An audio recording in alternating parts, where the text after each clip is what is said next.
الثاني. مباراة حلوة جدا في الثاني الثاني. غزل المحله يا ابن اللعيبة. خطيرة جدا يا الله. خطيرة جدا. محمد الهلال المرتدة. الله على غزل المحله. يا ابن اللعيبة. الله، هي دي اللي بيلعب عليها. هي دي اللي بيلعب عليها. الله الله الله الله الله. يا ابن اللعيبة. مش ممكن يسجل غزل المحله هدف جميل جميل جميل جميل.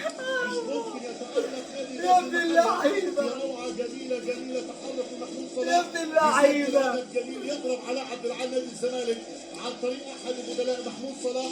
يسجل هدف جميل جميل لغزل المحله. يا كوكو. بعد ساعة أول في شوط المباراة الثاني. يعود نادي غزل المحله من بعيد عن طريق محمود صلاح.